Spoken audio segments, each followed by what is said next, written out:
Uma das questões vitais para a fé cristã é a encarnação de Deus. O apóstolo João diz que é do anticristo a proposta que nega a verdadeira natureza humana de Jesus. 1 João, capítulo 4, versos 2 e 3. Nisto reconheceis o Espírito de Deus. Todo espírito que confessa que Jesus Cristo veio em carne é de Deus. E todo espírito que não confessa a Jesus não procede de Deus. Pelo contrário, este é o espírito do anticristo, a respeito do qual tendes ouvido que vem, e presentemente já está no mundo. O apóstolo João está dizendo que o anticristo tem uma demanda, tem uma questão contra Cristo. E que a ênfase do anticristo é mostrar que Cristo não veio em carne. Que Cristo não se encarnou. Que Deus não vestiu a pele humana.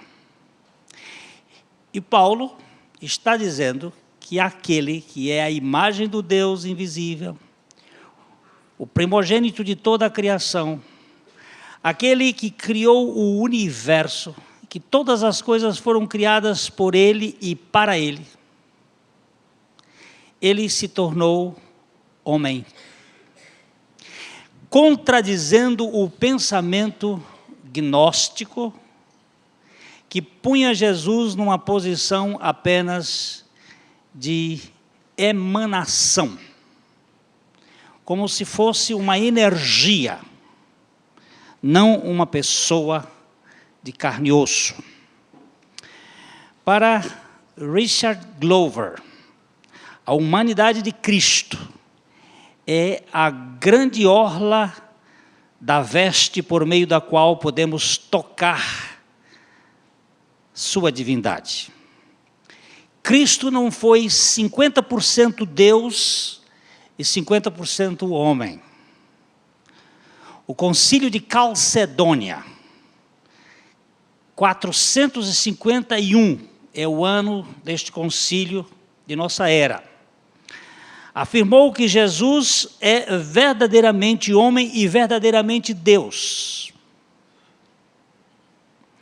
E que as duas naturezas assim unidas, sem ser uma salada, sem ser um conflito, sem ser uma separação ou uma divisão, cada uma delas retém suas próprias qualidades. Cristo, Deus, homem. O grande mistério é o esvaziamento de Deus para chegar no nível do homem. Como é que ele conseguiu se esvaziar sem perder a sua essência? Mais ou menos como um balde de água do mar. Continua sendo um balde de água. Não na sua totalidade do mar, mas toda a essência da água do mar está ali. A doutora Dalete está aqui na frente, ela sabe muito bem que uma gota de leite possui 380 componentes para a nutrição de um bebê. Quantos? 380. Não tem todo o leite da mãe, mas todos os microelementos necessários estão dentro de uma gota. Aliás, é uma coisa que nós vamos ainda escrever juntos, algo sobre a nutrição de um bebê, o privilégio que uma mãe tem de nutrir uma criança. É algo extraordinário.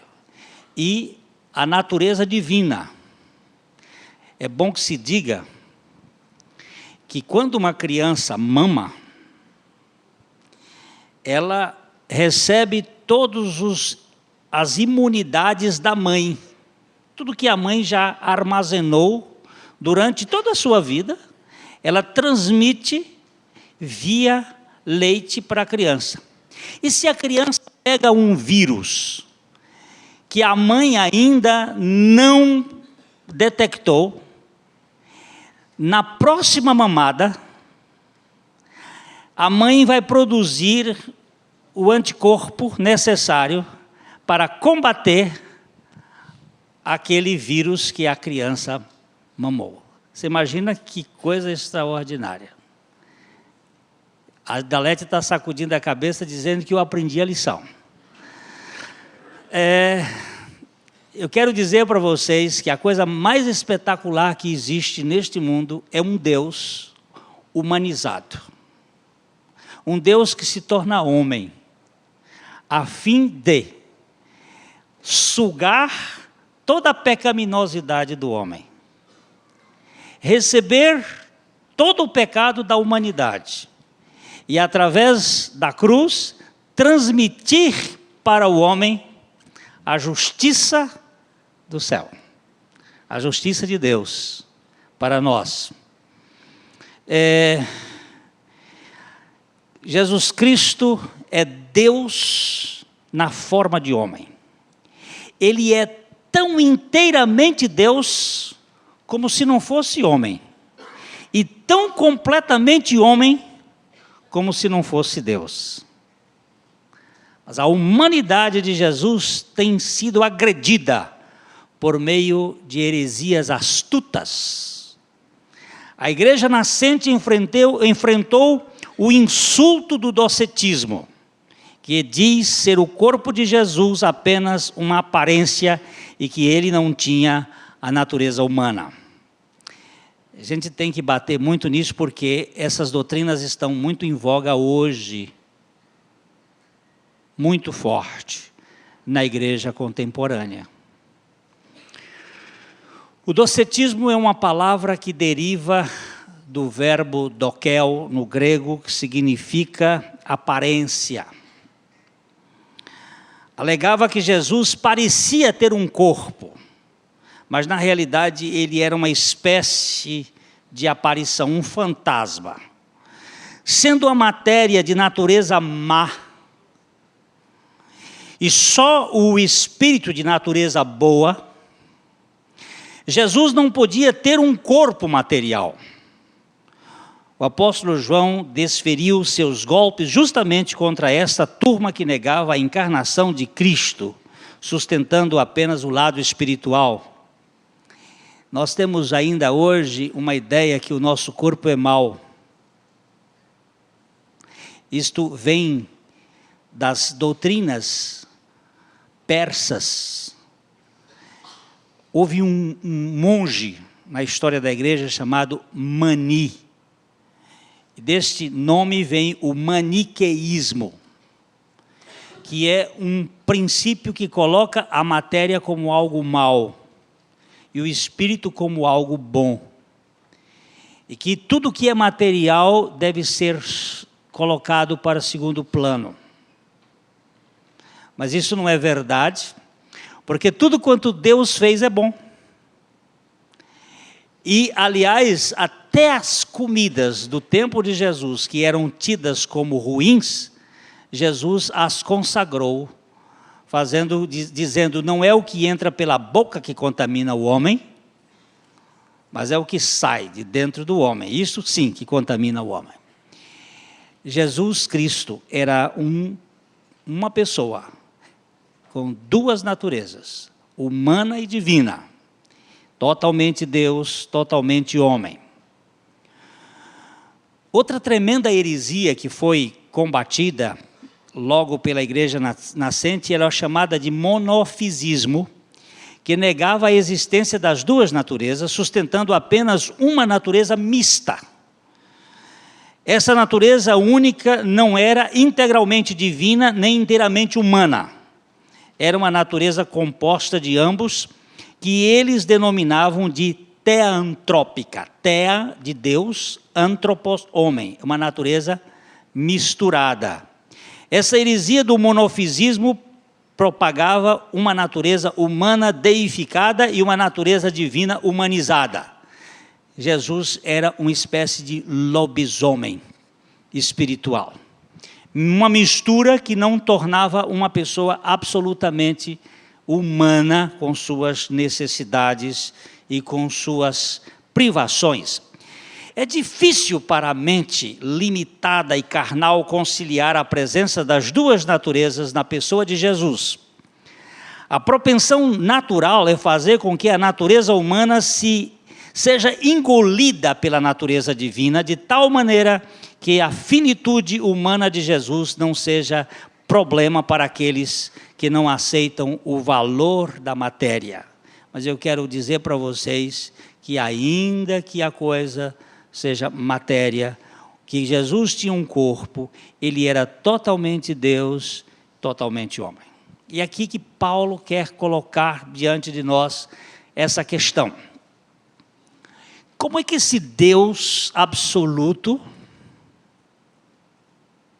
conseguiu viver como um homem na sua plenitude, sem ser contaminado pelo pecado, e poder trazer uma solução para o homem que é dominado pelo pecado?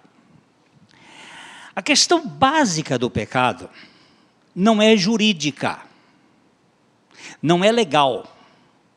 A questão básica do pecado é a arrogância.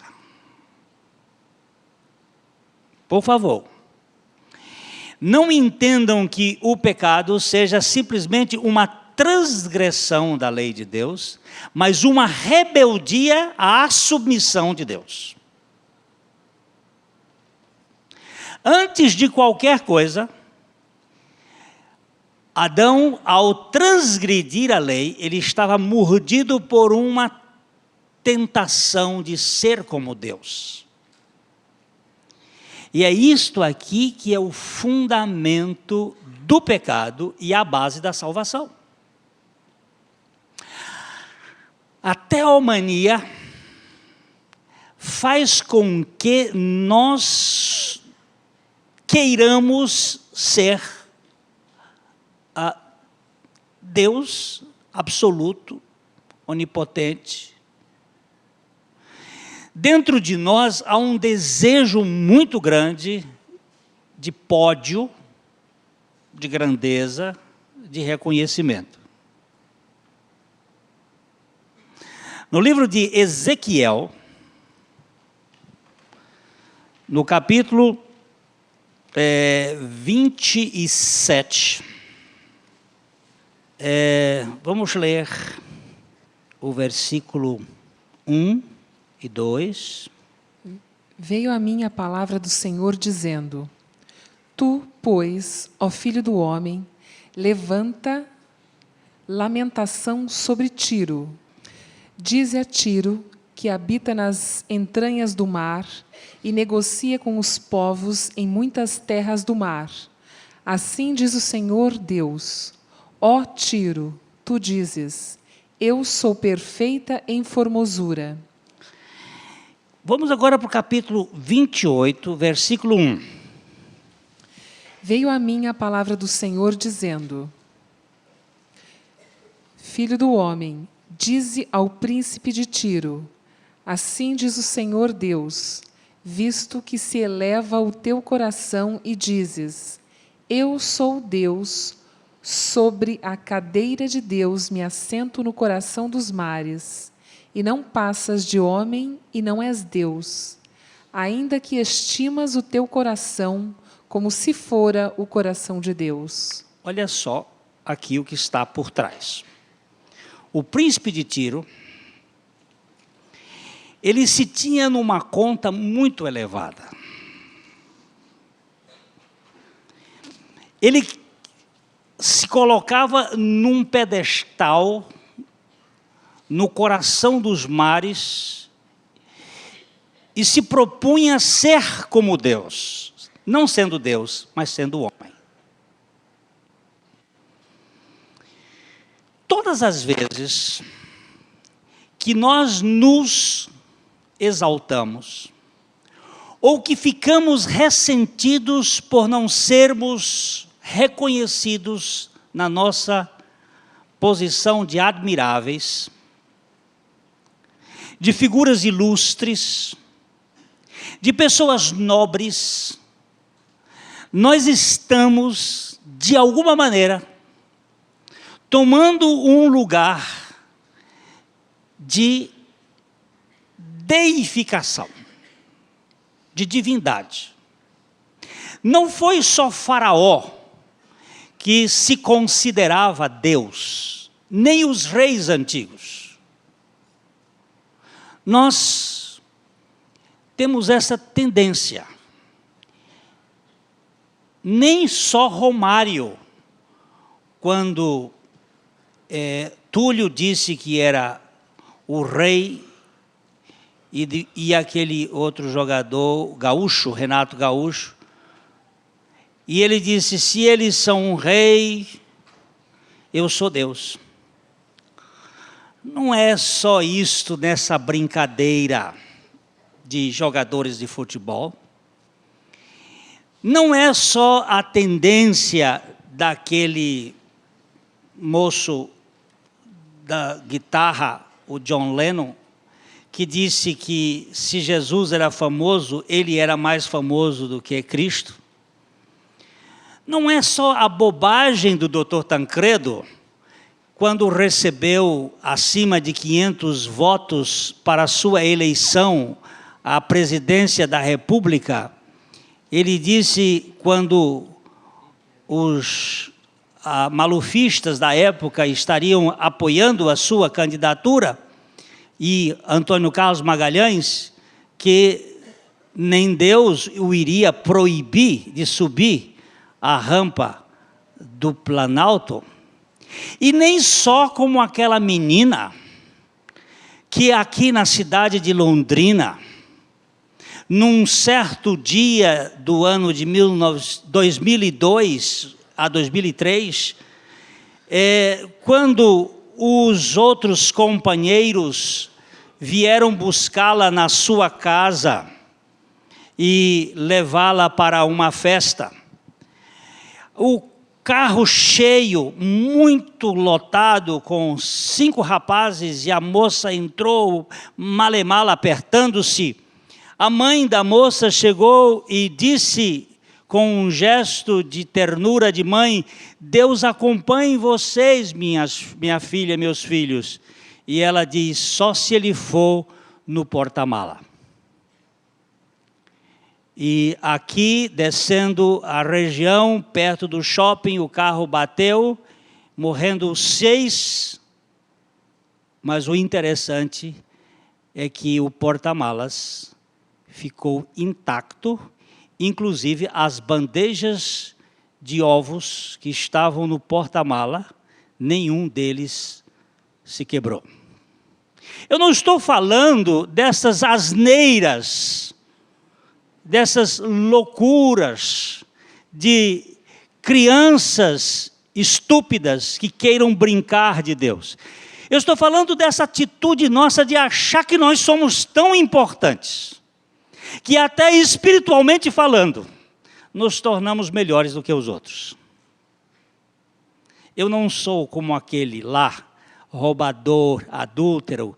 Eu não sou como aquele lá. Eu não sou como o Delúbio. Eu não sou como o...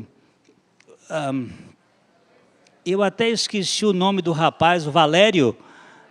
O Valério, queridos, nós somos tão perversos e tão malignos. E a nossa Bíblia diz, enganoso é o coração e desesperadamente corrupto. Quem o conhecerá? De quem é esse coração corrupto? É do presidente Lula? É do José Dirceu? É do Jefferson? É do Glênio? é do meu auditório que está me ouvindo aqui, é igualzinho. E toda presunção de querer ser melhor é teomânica, é doentia, e a minha Bíblia diz, aquele que está em pé, preste atenção, para não cair. Não joga pedra, porque o PT que jogava pedra no passado é o PT que está estrepado hoje. É o mesmo homem, é o homem de sempre. É a teomania, é o orgulho, é a soberba, é a vaidade, é a presunção. Você não sabe quem eu sou? Sei, e você também sabe. Mas você está cheio de si mesmo. Isso é o princípio do pecado. Mas o princípio da salvação é as avessas do pecado. Aquele que era tudo se esvazia para ser nada. Como é que chama, como é que é o nome da proposta de missões? O modelo missionário de Jesus, como é que está aí? Como é que está aí no folder? O modelo missionário de Jesus, não sei se vocês viram, se já receberam, é uma mão lavando pé. O que me assusta no Deus da salvação é Ele de cócoras. É o Criador do universo, com a bacia na mão e uma toalha enrolada na cintura e debaixo de cócoras nos pés de homens mesquinhos. Será que Jesus lavou os pés de Judas? Tenho certeza. O único que não quis, por causa do seu grande sentimento de soberba, foi Pedro. O discípulo que deu mais trabalho a Jesus, por causa da sua arrogância. Aliás, Dr. Augusto Cury diz que o melhor discípulo de Jesus era Judas. Psicologicamente, estudando o comportamento de Judas, é o que tinha a melhor qualidade, a melhor condição de personalidade. Era Judas. Era o menos arrogante, o mais beneficente para os pobres, se bem que ele tinha uma tendênciazinha de esconder o jogo lá do delúbio, mas ele era bom de negócio. O Pedro deu muito trabalho para Jesus, arrogante ao extremo, soberbo que só ele mesmo. Quando Jesus disse, olha Pedro, se você não deixar eu lavar seus pés, você não tem parte comigo. E ele disse, então lava a cabeça, corpo e tudo. Você é exagerado em tudo, Pedro, até nessa hora. Aquele que já está lavado não precisa senão ser purificado dos pés.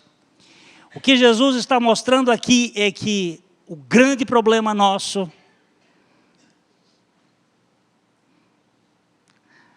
é a nossa vaidade.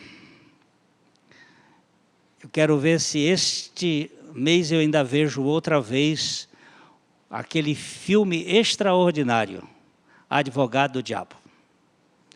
Um dos melhores filmes que eu já vi na minha vida. E sei que o autor daquele filme conhecia a Bíblia. E ele sabe muito bem o que é vaidade, o que é orgulho, o que é presunção, o que é a grandeza de uma pessoa que se incha.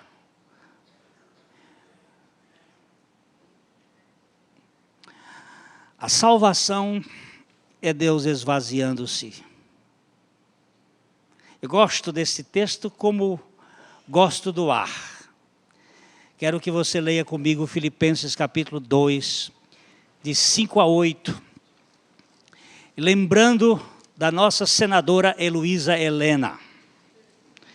Aquela mulher tem me ensinado algumas coisas. Cuspo no poder todos os dias, para que ele não suba na minha cabeça. Eu cuspo no poder, para que eu não seja fisgado pela tentação de subir no pódio da importância. Eu tenho visto aquela mulher com muita simpatia, ainda que eu não concorde com todos os seus pensamentos, Quando seu filho, há uns meses atrás, sofreu um acidente lá em Brasília, descendo de um ônibus, ela, que é enfermeira, pediu 3 meses de licença do Senado, sem vencimento, e foi cuidar da saúde do seu filho. E passei a admirá-la um pouquinho mais, daquele jeito, mas estou dizendo a palavra dela, cuspo todos os dias do poder, porque ele é atrativo. Quem já sentou em algum lugar de importância, tem uma sede, uma vontade de voltar para lá. Tem uma necessidade de ser reconhecido. Eu sofro todos os dias com o medo do ostracismo, com o medo de ser esquecido, de ser colocado lá no almoxarifado. Vamos ler Filipenses capítulo 2, versos 5 a 8. Tende em vós o mesmo sentimento que houve também em Cristo Jesus, pois ele, subsistindo em forma de Deus, não julgou como usurpação o ser igual a Deus. Antes, a si mesmo se esvaziou, assumindo a forma de servo, tornando-se em semelhança de homens, e, reconhecido em figura humana, a si mesmo se humilhou, tornando-se obediente até a morte, e morte de cruz. Ele diz aqui para nós, tende em vós o mesmo despreendimento, pode ser uma tradução, a mesma disposição mental, pode ser outra versão, o mesmo entendimento, também, o mesmo sentimento que houve em Cristo Jesus. Qual foi o sentimento que Paulo estava focalizando aqui? É que ele estava no ponto mais alto, e ele resolveu descer até o ponto mais baixo, esvaziando-se, humilhando-se, até chegar naquilo que há de menos valor. Hoje nós estivemos lá em Cornélio Procópio para o enterro do pai da nossa irmã Maria Ribeiro. 97 anos, ia fazer 98. Já velhinho, mas ninguém quer que morra. E ela sofrendo de noite, sozinha com ele lá, quando ele estava descansando. Hoje, lá em Goiânia, nosso querido irmão Gênison e Dirce estavam enterrando a sua filha de 27 anos. Morte é um estado lamentável, consequência do pecado. É o estado mais baixo que uma pessoa pode chegar. Jesus não ficou colocando-se na posição de grandeza, mas veio até a morte, porque só na morte ele podia encontrar-se conosco. E a Bíblia está dizendo que foi pelo sangue da sua cruz que ele fez com que toda a condenação que estava contra nós fosse removida. Isto aqui é a condenação de toda a linguagem, de toda a teologia que Paulo estava combatendo, do gnosticismo incipiente que tentava colocar as obras humanas e a evolução do homem para conquistar Deus lá em cima pelos seus próprios méritos. Não, senhores. Nós temos um Deus que se esvaziou. Um Deus que assumiu a nossa carne. Um Deus que morreu a nossa morte. Para que nós pudéssemos ficar isentos de toda a culpa e de toda a condenação do pecado. Isto aqui é coisa extraordinária. Eu preciso de libertação da minha arrogância, da minha presunção. Gosto de pensar no presidente Abraham Lincoln com aquela mala nas costas. quando numa manhã de domingo ele andava passeando por aqueles caminhos de perto de Washington, viu uma moça sentada chorando com uma mala grande que ela não podia carregar. E ele perguntou: por que você está chorando, menina? Porque o cocheiro deveria passar aqui para me pegar e me levar até lá o pier, onde eu vou pegar o vapor, o navio para viajar.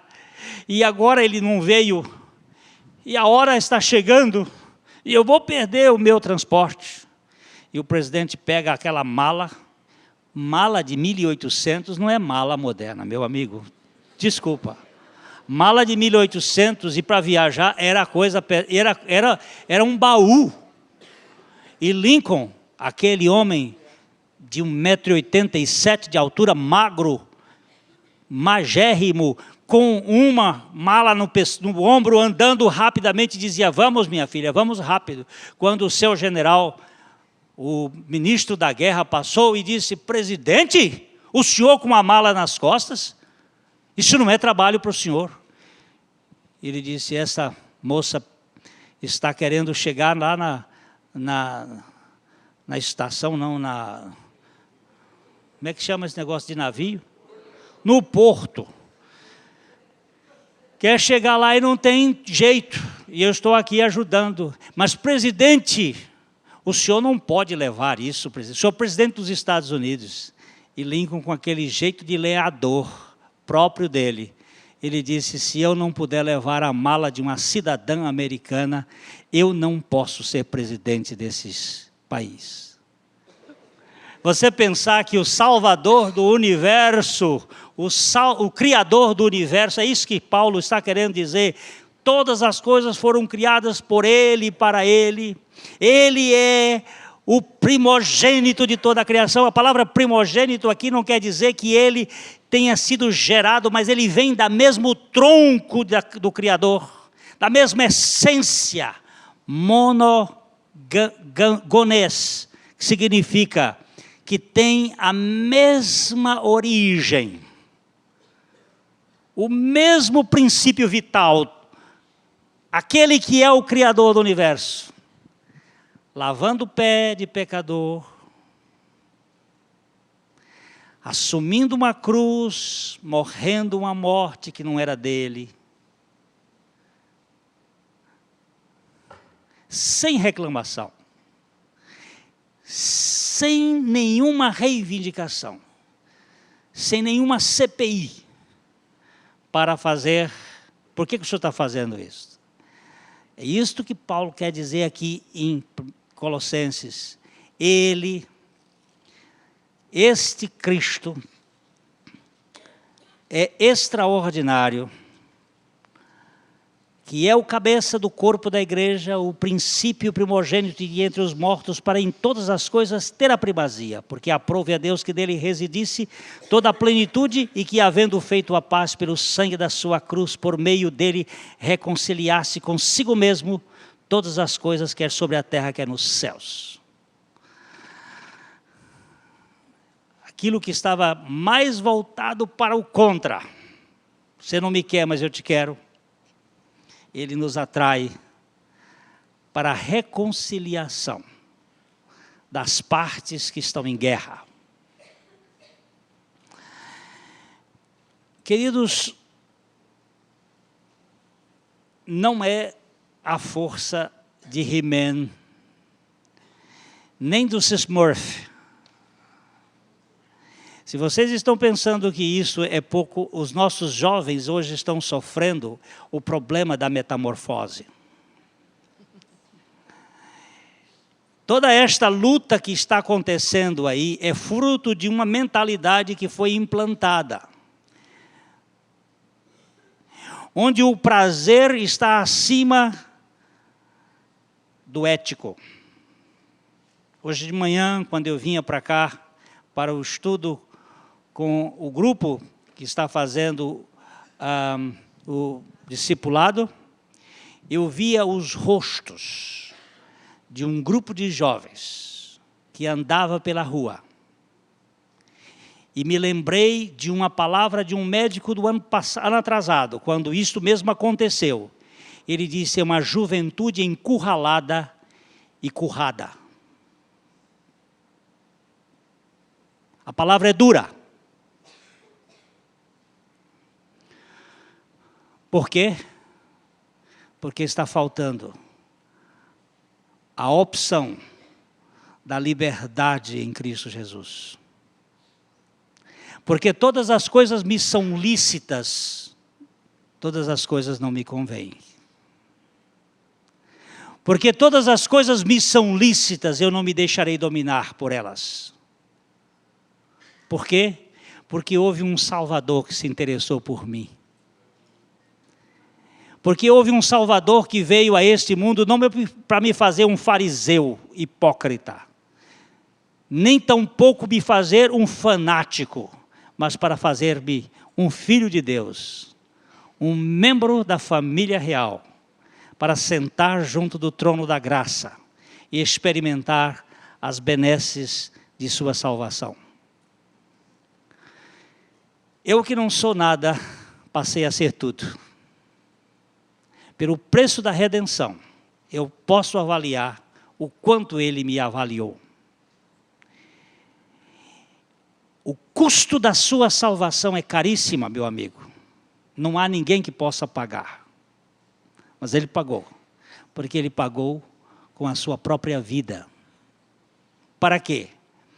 Para que nós fôssemos libertos. Eu fiquei muito impressionado aqui no Moringão, nesse processo de unidade, paixão pela unidade, com a palavra do pastor Ariovaldo Ramos. Numa daquelas suas palestras, ele disse uma coisa muito interessante. Disse, no meio do povo de Deus não há fofoca. E quando ele disse isto, o Moringão estava relativamente, com bastante gente. Eu ouvi o pipocar dos risos de canto de boca. Aquele negócio como quem diz assim, que absurdo.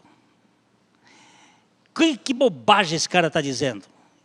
E ele parou, parece que ele estava realmente profundamente sedento, porque no tempo todo ele bebeu 1,5 litro ou 2 litros d'água enquanto falava. Ele bebeu e colocou o copo e repetiu, no meio do povo de Deus não existe fofoca. Eu estou falando no meio do povo de Deus. Eu estou falando do povo de Deus. Daquele que foi regenerado. Daquele que nasceu de novo. Daquele que experimentou a sua morte e ressurreição juntamente com Cristo. Eu estou falando de quem passou por uma transformação radical. No meio do povo de Deus não há fofoca, sabe por quê? Porque a fofoca vem como uma onda. E quando ela chega aqui, que ela encontra o Filho de Deus, o caráter do Filho de Deus que está nele, que está em mim, repele esta fofoca e não deixa ela passar. Mas eu estou falando do Filho de Deus. Eu estou falando do povo de Deus. E ele insistia. Eu estou falando do regenerado. Daquele que nasceu de novo. Daquele que morreu e ressuscitou juntamente com Cristo. Eu disse, esse homem está sabendo o que está dizendo. Porque foi isso que ele veio fazer. Ele não veio fazer de nós, católicos, protestantes, evangélicos. Isso tudo é rótulo. O moço me perguntou, pastor, qual é a sua igreja? Eu digo, eu estou na Igreja Batista. Como? Eu estou na Igreja Batista. O senhor está ou o senhor é batista? Eu digo, não, eu sou batista, mas estou na Igreja Batista. Sou um batista de convicção, estou na Igreja Batista. Eu quero dizer, meu filho, que Deus não tem compromisso com a igreja.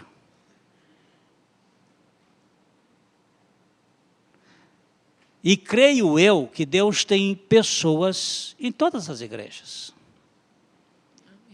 Ele tem filhos dele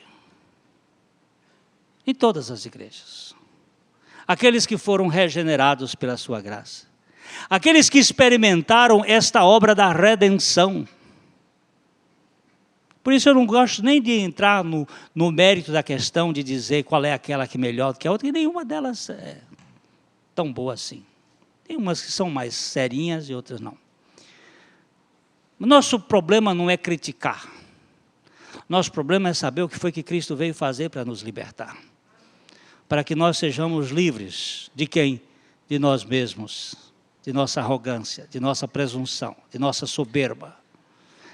É isto que eu estou entendendo, se é que eu estou entendendo, que Jesus Cristo veio fazer aqui, quando Ele desceu do seu trono de glória e assumiu a humanidade, morrendo aquela morte, que era a sua e minha, para que nós pudéssemos ganhar a dimensão mais sublime, filhos de Deus, herdeiros de Deus, poder viver para a glória dEle, para a edificação do outro, para a nossa alegria. Sobra para mim o quê? O patrimônio maior, alegria, glória a Deus, edificação do irmão. E aí, quando a Bíblia diz, todas as coisas me são lícitas, mas nem todas me convêm, todas as coisas me são lícitas, mas nem todas edificam. Oh, como é bom, Senhor, dá-me a graça de fazer aquilo que edifica o meu irmão, ajudá-lo, cuidar dele, poder servi-lo de alguma maneira para a glória dele. A gente vai continuar tocando nesses pontos sobre a encarnação da divindade para nos libertar da nossa soberba. O Deus de avental, de bacia, servindo uma humanidade soberba. Pai, nós te agradecemos profundamente por este Salvador que não ficou lá encastelado nos seus direitos, mas tendo esvaziado a si mesmo, tendo assumido a forma de servo, tendo estado na natureza humana, foi até a morte de cruz, para nos alcançar. Obrigado por este tão grande Salvador. Eu quero que tu guardes o nosso coração por tua graça, para estarmos dependendo da suficiência de Cristo. Durante esta semana, faze de nós bênçãos. Na segunda-feira, na terça, na quarta, na quinta, na sexta, na sábado. Chegando no domingo como instrumento da tua glória. Dá-nos o privilégio de falar com pessoas e falar da singularidade de Cristo. Ajuda-nos a sair do nosso comodismo, do nosso lugar de conforto. Estarmos dispostos a sermos usados por Ti. Obrigado, Pai, por uma tão grande salvação. No nome de Jesus. Amém. A mensagem que você acabou de assistir faz parte do Ministério de Comunicação Palavra da Cruz. Temos um grande acervo de estudos bíblicos em áudio e vídeo. Distribuímos também gratuitamente o jornal mensal Palavra da Cruz. Entre em contato conosco pelo fone 0 operadora 43 3372 8900 ou pelo e-mail livraria@piblondrina.com.br. Visite-nos pelo site www.livrariapiblondrina.com.br ou acesse www.piblondrina.com.br. Graça e paz.